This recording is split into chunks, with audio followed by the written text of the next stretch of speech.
3월 모평 대비 독서 생물 수업 2편을 진행하도록 하겠습니다. 자, 지난 시간에 이어서 바이러스에 관해서 한 번 더 자세히 살펴볼 예정입니다. 자, 오늘 살펴볼 지문은 2020학년도 대수능에 출제되었던 레트로바이러스 관련 지문입니다.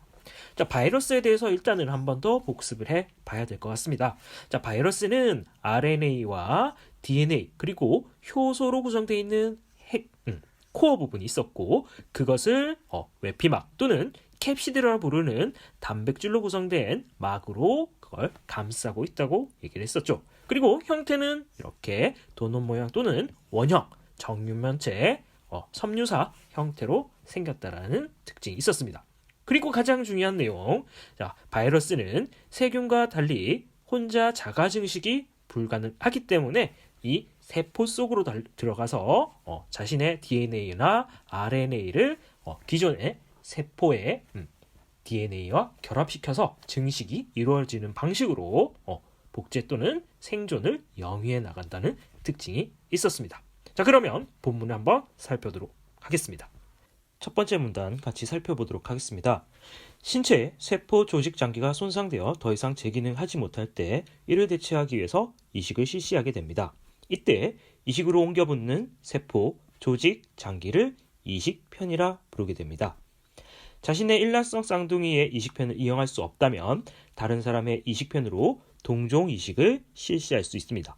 하지만 우리의 몸은 자신의 것이 아닌 물질이 체내로 유입될 경우 면역 반응을 일으키므로 유전적으로 동일하지 않은 이식편에 대해서 항상 거부 반응이 일어나게 됩니다. 면역적 거부 반응이라 하는 것은 면역 세포가 표면에서 발현하는 주 조직 적합 복합체 MHC 분자의 차이에서 유발됩니다. 개체마다 MHC의 차이가 있는데 서로 간의 유전적 거리가 멀수록 MHC의 차이가 커져서 거부 반응이 강해집니다. 이를 막기 위해 면역 억제제를 사용하게 되지만 면역 억제 반응을 일으키면 질병 감염의 위험성이 높아지게 되는 단점이 있습니다. 여기까지가 1문단의 내용인데 크게 어려운 점은 없지만 여기서 MHC가 무엇인지 분자 차이가 무엇인지 조금 어려울 수 있을 것 같아서 옆에 그림을 통해서 설명을 해보도록 하겠습니다. 자, 그럼 옆에 그림 한번 설명해 보도록 하겠습니다. 자, 본문에서 MHC의 복합체 분자 차이에 의해서 면역 거부 반응이 일어난다고 했는데 이 면역 거부 반응이라고 하는 것은 기존에 만약에 내가 가지고 있던 세포가 T세포를 만나게 된다면 T세포가 기존에 가지고 있던 세포의 모습을 가지고 있으니까 통과를 시켜줄 것이고, 만약에 새로운 세포, 이종의 세포가 들어오게 된다면 T세포는 이건 내가 기존에 알고 있던 세포의 모양이 아니구나. 그러면 이 친구는 항원으로 인식을 해서 공격을 해야겠구나라고 판단을 하게 됩니다. T세포의 판단이 이루어지게 된다면 B세포가 이제 나서서 이 친구들을 같은 세포들은 결합을 하고 그다음에 같지 않은 세포들은 밀쳐내어서 공격을 하는 항원 항체 반응이 일어나게 되는 것입니다. 자, 그리고 이제 이 문단의 내용을 한번 살펴보도록 하겠습니다.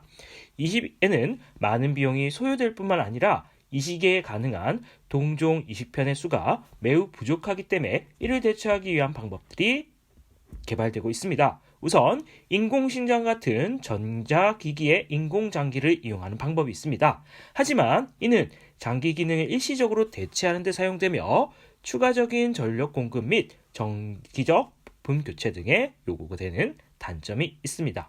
아직 인간의 장기를 완전히 대체할 만큼 정교한 단계에 이르지 못했다는 것도 단점으로 지적되고 있는 상황입니다. 자, 이렇게 1문단과 2문단의 내용을 한번 살펴보았습니다. 자, 3문단으로 넘어가기 전에 1문단과 2문단의 내용을 한번 요약 정리해보는 시간을 가지도록 하겠습니다. 자, 1문단에서는 신체세포, 조직, 장기 손상을 대체하기 위해서 이식을 실시하게 되는데, 이렇게 이식을 실시할 때는 이식편이라는 것을 이용해서 이식이 실시된다고 얘기를 했었습니다.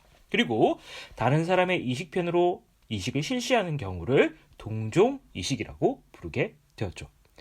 하지만 유전적 거리가 멀면 멀수록 면역 거부 반응이 강하게 일어나고 이는 MHC의 분자 차이에서 일어나게 된다라고 얘기를 했었습니다. 그리고 이러한 거부 반응을 줄이기 위해서는 면역 억제제를 사용할 수 있지만 질병 감염의 위험성이 높아진다는 단점이 있었습니다. 자, 1문단의 내용과 이어서 2문단에서도 동종이식의 단점이 두 가지 더 나왔습니다. 동종이식의 경우 비용이 많이 소요되고 이식편의 수가 적다라는 단점이 있었습니다. 그러니까 총 동종이식의 단점은 세 가지가 들어 있었던 거죠. 질병 감염의 위험성이 높다, 비용이 많이 소요된다, 이식편의 수가 적다. 이런 식으로 정의를 할 수가 있습니다. 자, 그래서 이를 대체하기 위해서 전자기기의 인공장기 이식 방법을 이용할 수가 있지만 이 역시 장기 기능을 일시적으로 대체하는 것에 지나지 않으며 추가적인 전력 공급 및 정기적 부품 교체 요구가 된다는 단점, 그리고 인간의 장기를 완전히 대체할 만큼 정교하지 못하다는 단점, 이렇게 세 가지의 단점이 꼽히고 있었습니다. 자, 3문단 살펴보도록 하겠습니다. 다음으로는 사람의 조직 및 장기와 유사한 다른 동물의 이식편을 인간에게 이식하는 이종 이식이 있다. 그런데 이종 이식은 동종 이식보다 거부 반응이 훨씬 심하게 일어난다. 특히 사람이 가진 자연항체는 다른 종의 세포에서 발현되는 항원에 반응하는데 이로 인해 이종 이식편에 대해 초급성 거부 반응 및 급성 혈관성 거부 반응이 일어난다. 이런 거부 반응을 일으키는 유전자를 제거한 형질전환 미니돼지에서 얻은 이식편을 이식하는 실험이 성공한 바 있다. 미니돼지는 장기의 크기가 사람의 것과 유사하고 번식력이 높아 단시간에 많은 개체를 생산할 수 있다는 장점이 있어 이를 이용한 이종 이식편 개발을 위한 연구가 진행되고 있다. 자, 여기까지가 3문단의 내용인데 이 3문단에서는 이종 이식에 관한 내용을 설명하고 있었습니다. 이 중에서도 형질 전환 미니돼지를 이용한 이종 이식 방법이 설명되고 있는데 이렇게 미니돼지를 이용하여서 이종 이식을 실시하게 된다면 단점으로는 이렇게 면역 거부 반응이 일어나는 것들이 단점으로 지적되고 있습니다. 아마 다음 문단에서는 이런 단점을 보완해서 이렇게 면역 거부 반응을 극복한 사례들이 나오지 않을 것인가 예상되어 봅니다. 그러면 4문단 내용 넘어가기 전에 3문단의 내용들을 한 번 더 정리해 보도록 하겠습니다. 자, 첫 번째, 사람의 조직과 유사한 동물의 이식편을 이식하는 걸 이종 이식이라고 하였고 이런 이종 이식의 경우 초급성 거부 반응이 일어나게 된다는 특징이 있었죠. 그래서 거부 반응을 줄이기 위해서는 형질 전환 미니돼지를 이용한 이식 방법이 연구되고 있습니다. 이러한 이식 방법이 가지는 장점은 인간의 장기의 크기와 유사하고 많은 이식편을 확보할 수 있다는 장점이 있었습니다. 여기까지가 상문단의 내용이었습니다. 그러면 4문단으로 넘어가 보도록 하겠습니다. 이종 이식의 또 다른 문제는 내인성 레트로바이러스이다. 내인성 레트로바이러스는 생명체의 DNA의 일부로 레트로바이러스로부터 유래된 것으로 여겨지는 부위들이다. 이는 바이러스의 활성을 가지지 않으며 사람을 포함한 모든 포유류에 존재한다. 레트로바이러스는 자신의 유전 정보를 RNA에 담고 있고 역전사 효소를 가지고 있는 바이러스로서 특정한 종류의 세포를 감염시킨다. 유전 정보가 담긴 DNA로부터 RNA가 생성되는 전사 과정만 일어날 수 있는 다른 생명체와 달리 레트로바이러스는 다른 생명체의 세포에 들어간 후 역전사 과정을 통해 자신의 RNA를 DNA로 바꾸고 그 세포의 DNA에 끼어들어 감염을 시킨다. 이후에 다른 세포와 마찬가지로 자신이 속해 있는 생명체를 숙주로 삼아 숙주세포의 시스템을 이용하여 복제 증식하고 일정한 조건이 되면 숙주세포를 파괴한다. 자, 여기까지가 4문단의 내용입니다. 자, 그렇다면 4문단 내용 정리해 보도록 하겠습니다. 이종이식이 가진 문제점은 내인성 레트로바이러스에 있었는데 내인성 레트로바이러스는 생명체의 DNA 일부로서 활동성을 띠죽지 않고 있었으며 모든 포유류에 존재한다는 특징이 있었습니다.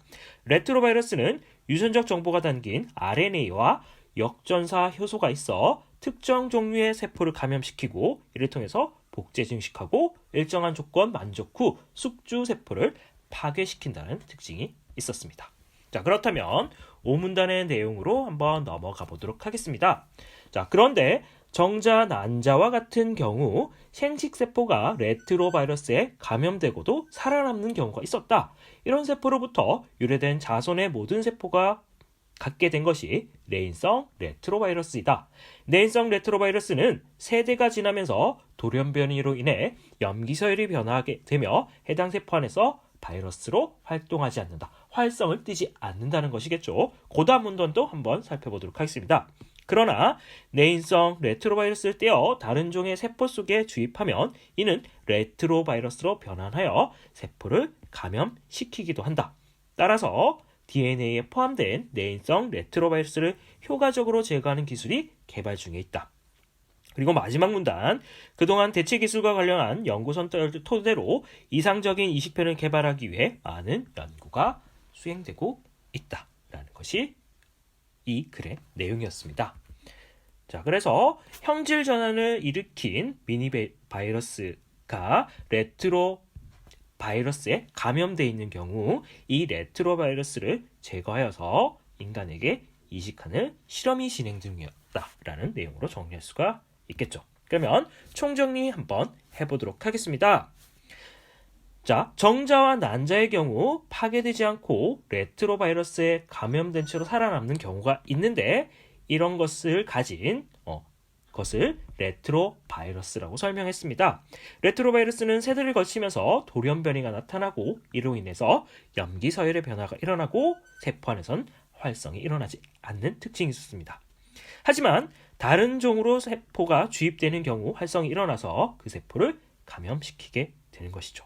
그래서 이를 제거한 연구가 개발 중이라는 것이 5문단의 내용이었습니다. 마지막 문단은 이상적인 이식편을 개발하는 연구 방법들이 지금도 한참 연구 중이라고 설명하고 있었습니다. 자, 지금까지 2020학년도 수능에 출제되었던 내인성 레트로 바이러스에 관한 지문을 살펴보았습니다. 다음 시간에는 진핵생물 발생 과정에 관한 기출문제를 살펴볼 예정입니다.